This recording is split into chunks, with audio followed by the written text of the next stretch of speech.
सोनम रघुवंशी, राज रघुवंशी, वो कहानी जो सोशल मीडिया पर सबसे ज्यादा चर्चा का विषय बनी हुई है। वो कहानी जिसमें एक पत्नी अपने पति के साथ हनीमून मनाने जाती है, उसका पति सपने संजोकर अपनी पत्नी को घुमाने लेकर जाता है, लेकिन वही पत्नी अपने प्रेमी के साथ मिलकर अपने ही पति को ठिकाने लगवा देती है। और इन तमाम चीजों के बीच में दो दो राज्यों के मुख्यमंत्री हस्तक्षेप करते हैं। भारत के गृह मंत्री तक खबर पहुंचाई जाती है और एक हाई प्रोफाइल मामला बन जाता है। सोनम रघुवंशी की कहानी इस वक्त पर सोशल मीडिया पर छाई हुई है। कहानी के बारे में इतनी चर्चा हो रही है कि आपने भी अब तक सोनम रघुवंशी, सोनम के पति राजा रघुवंशी और सोनम का प्रेमी राज कुशवाहा, इन तीनों के बारे में जान चुके होंगे। हमने सोचा कि आपको सोनम, सोनम का पति और सोनम का प्रेमी, जो ये प्यार में सब कुछ हुआ है, इसकी पूरी की पूरी कहानी आपको बताई जाए, जिसको सुनने के बाद शायद आपको प्यार, प्रेम, मानवता, इन तमाम चीजों से आपका विश्वास उठ जाएगा और आपको लगेगा कि वाकई में इस दुनिया में यह सब कुछ भी हो सकता है। सोनम जब आखिरी बार राजा की मां यानी कि अपनी सास से बात करती है, तो वो इस तरीके से बात करती है जिस बातचीत को सुनकर आपको लगेगा, उस ऑडियो को सुनने के बाद आपको लगेगा कि सब कुछ तो एकदम सामान्य है।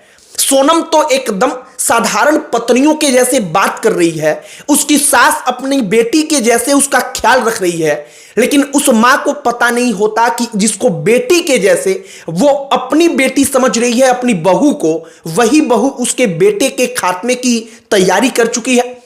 आगे हम आपको सोनम रघुवंशी और राजा रघुवंशी, इन दोनों के बीच क्या हुआ, कैसे मेघालय के शिलोंग में 50 लोगों की टीम मिलकर इनको खोजने के लिए उतरती है, और उसके बाद जो कहानी सामने आती है उसने पूरे के पूरे देश को हिला कर रख दिया। आगे बातचीत करने से पहले हमारा नमस्कार स्वीकार करिए। हमारा नाम मोहित कुमार सिंह है। मध्य प्रदेश में एक शहर पड़ता है इंदौर। इंदौर को पूरे के पूरे भारत में लोग उसकी साफ सफाई के लिए जानते हैं। सबसे स्वस्थ शहर कहा जाता है इंदौर को। उसी इंदौर का रहने वाला राजा रघुवंशी, एक आम सा लड़का, जैसे हम और आप या किसी भी शहर में कोई परिवार रहता है, वैसे ही अपने परिवार के साथ हंसी खुशी से अपना जीवन जी रहा होता है। उसकी शादी होती है। शादी जिस लड़की के साथ होती है उसका नाम होता है सोनम। सोनम रघुवंशी शादी के 10 दिन के बाद एक प्लान बनाती है। प्लान बनता है कि वो दोनों हनीमून पर जाएंगे। पति और पत्नी दोनों मिलकर प्लानिंग करते हैं। हनीमून के लिए वो सबसे पहले असम के गुवाहाटी जाते हैं। वहां पर मां कामाख्या का दर्शन करते हैं और मां का आशीर्वाद लेने के बाद सोनम प्लान बनाती है कि अब हम लोग मेघालय के शिलोंग चलेंगे, वहां पर जाकर पहाड़ों पर घूमेंगे, मजा आएगा। यह सब कुछ जब हो रहा था तो उस दौरान 20 तारीख के बाद की ये पूरी की पूरी कहानी है। 20 मई के बाद की, जब यह पूरी की पूरी प्लानिंग बन रही थी और 21 मई को वो लोग शिलोंग के लिए रवाना होते हैं, तब उसके बाद 23 तारीख को सोनम और राजा रघुवंशी के मां की आखिरी बातचीत होती है। बातचीत क्या होती है जरा आप ये गौर से सुनिए। बातचीत करते वक्त जो सोनम है उसको वो हाँफ रही होती है। राजा की मां को ऐसा मालूम पड़ता है।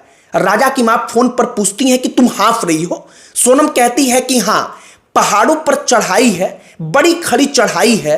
राजा की मां कहती है मतलब कि सोनम की सास की वहां पर नहीं जाना चाहिए था, क्यों चले गए। सोनम कहती है कि इनका मन था हम लोग झरना देखने जा रहे हैं, और सोनम कहती है कि यहां पर खाने पीने में भी दिक्कतें हैं। जो सास होती हैं वो कहती हैं कि तुम तो उपवास कर रही हो ना। सोनम कहती है कि हां, हमने कह दिया है साफ कि मैं उपवास करूंगी। एक जगह हमने कॉफी पिया, वो कॉफी भी बहुत बेकार था। राजा की मां कहती है कि कुछ उपवास का देख करके खाते रहना, बढ़िया से खाना, और वहां पर ज्यादा ऊंचाई पर जाने का जरूरत नहीं था, नीचे से ही देख लेना चाहिए था। जो बातचीत होती है वो बातचीत सुनकर लगेगा कि वाकई में जो सोनम है उसको अपनी बेटी के जैसे जो राजा की मां है वो उससे हालचाल पूछ रही है, उसका ख्याल रख रही है। सोनम के बारे में शायद उस वक्त पर सास के मन में थोड़ा सा भी ऐसा नहीं होगा जैसे आम तौर पर किसी भी सास को अपनी बहू के बारे में नहीं होता कि वो उसके बेटे के साथ कुछ ऐसा करने वाली है। 23 तारीख को आखिरी बार बातचीत होती है। इसके बाद अगले दिन जब फोन मिलाया जाता है तो उनका फोन नहीं मिल पाता। इसके बाद से लगातार कांटेक्ट करने का प्रयास होता है। जब बातचीत नहीं हो पाती तो अंततः घर वालों को चिंता होनी शुरू होती है। अंततः क्या होता है कि मेघालय के शिलोंग में घर के लोग इंदौर से जाते हैं।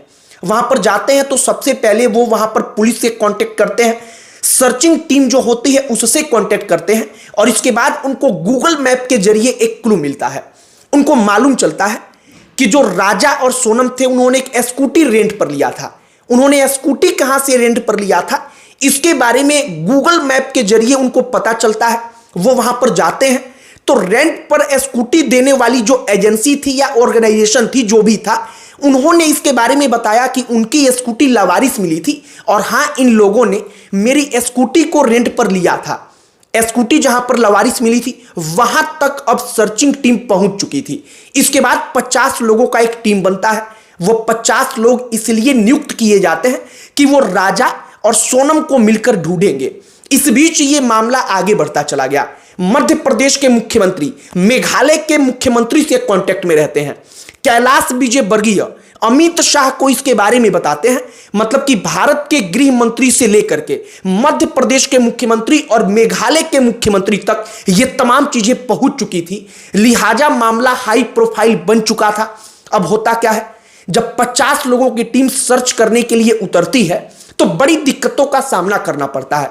आमतौर पर वहां पर जैसे ही सर्च अभियान शुरू होता है, बारिश आ जाती है। बारिश के कारण सर्च अभियान को रोकना पड़ता है। इन तमाम दिक्कतों के बावजूद सर्च अभियान जारी रहता है और अंततः 11 दिन के बाद राजा खाई में पड़ा हुआ दिखाई पड़ता है। राजा के शरीर को देखकर इतना मालूम पड़ जाता है कि हां, जरूर कुछ गड़बड़ हुआ था। इसके बाद से सोनम का कुछ पता नहीं चलता। जो मेघालय पुलिस होती है वो मेघालय पुलिस सोनम के लिए सर्च अभियान जारी रखती है और अंततः पुलिस को एक क्लू मिलता है। क्लू के बाद से जो उत्तर प्रदेश का गाजीपुर है वहां से सोनम को एक ढाबे से संदिग्ध परिस्थितियों में गिरफ्तार किया जाता है, उसको पकड़ा जाता है। और इसके बाद मेघालय के डीजीपी ये बताते हैं कि जो सोनम है उसने ही अपने पति को खत्म करवाया है और इसके पीछे का वो कारण बताते हैं। तो पूरे के पूरे इंटरनेट पर सोनम और राजा की जो चर्चाएं हैं उसकी तूफान आ जाती हैं। वो कहते हैं कि सोनम का एक प्रेमी है राज कुशवाहा, उसके साथ मिलकर इसने सारी की सारी साजिश रची। अब राज कुशवाहा कौन है? तो राज कुशवाहा को पुलिस ने, जब तक हम वीडियो शूट कर रहे हैं तब तक गिरफ्तार नहीं किया है। वो गिरफ्तार नहीं हो पाता है, लेकिन पुलिस इसके बारे में बताती है कि राज कुशवाहा मेघालय के शिलोंग नहीं गया था, बल्कि वो केवल और केवल फोन के जरिए उनके कांटेक्ट में था और वो वहां पर ना जाकर के भी उसने अपना सारा का सारा काम करवा दिया। और यह सब कुछ जो कहानी है वो इंटरनेट पर आती है और जब इंटरनेट पर कहानी सामने आती है तो इसके बाद सोशल मीडिया पर इसकी चर्चाएं होती हैं। अब सोनम के बारे में और जो राजा के साथ हुआ, इन तमाम चीजों को लेकर के जो बड़े बड़े नेता हैं, सांसद हैं, गृह मंत्री हैं, मुख्यमंत्री हैं, वो तक इन्वॉल्व हो चुके हैं। सोशल मीडिया पर पूरे के पूरे भारत में इसकी चर्चाएं हैं और एक धड़ा कह रहा है कि इसकी सीबीआई जांच हो। शिवराज सिंह चौहान केंद्रीय मंत्री वो पत्र लिखकर मांग कर चुके हैं कि सीबीआई जांच होनी चाहिए, क्योंकि सोनम का पक्ष कह रहा है, सोनम कह रही है, उसके परिवार के लोग कह रहे हैं कि सोनम ने राजा के साथ ऐसा कुछ भी नहीं किया। क्योंकि सोनम का पक्ष है कि हमारा वहां पर अपहरण होता है और अपहरण करने के बाद हमको उत्तर प्रदेश के गाजीपुर लाया जाता है और जो राजा है उसके साथ वहां पर लूटपाट होती है और उसी दौरान वो तमाम चीजें उसके साथ की जाती हैं। जबकि मेघालय पुलिस का कहना है कि सोनम ने राज कुशवाहा जो उसका प्रेमी है उसके साथ मिलकर यह सब कुछ करवाया है और 3 अपराधियों को गिरफ्तार किया है जिन्होंने ऐसा किया है। मतलब कि इसको अंजाम देने में जो 3 लोग शामिल थे उनको अरेस्ट कर लिया गया है, यह मेघालय पुलिस कहती है। बाकी कुल मिलाकर के सोशल मीडिया पर कहानियों का दौर चल रहा है। सोनम और राजा के बारे में तमाम अलग अलग प्रकार की प्रतिक्रियाएं आ रही हैं, लेकिन इन तमाम चीजों के बीच में सोनम और राजा की जो कहानी है वो सुनने के बाद शायद मानवता एक बार फिर से शर्मसार है और लोगों का एक दूसरे के प्रति जो अपने सबसे करीबी होते हैं उनके प्रति विश्वास घटता है। और ऐसी किसी भी घटना के बाद से एक बार मानवता के ऊपर सवाल खड़ा होता है कि वो पति, वो लड़का जो अपनी पत्नी को हनीमून पर लेकर जाता है कि उसको घुमाए, उसके साथ घूमे, उसको खुश रखे, वही पत्नी अपनी प्रेमी के लिए अपने पति के साथ ऐसा करवा सकती है। बाकी अब दोनों पक्ष की कहानियां हैं, सीबीआई जांच की मांग बीच में है, आगे क्या होगा ये देखने का विषय होगा। लेकिन अब तक की जो कहानी थी हमने वो आपके सामने रखी है। आपकी प्रतिक्रिया क्या है कमेंट बॉक्स में लिखकर बताइएगा। इस वीडियो को यहीं पर समाप्त करते हैं। अंत में हमारा परिचय, हमारा नाम मोहित कुमार सिंह है। बहुत बहुत धन्यवाद।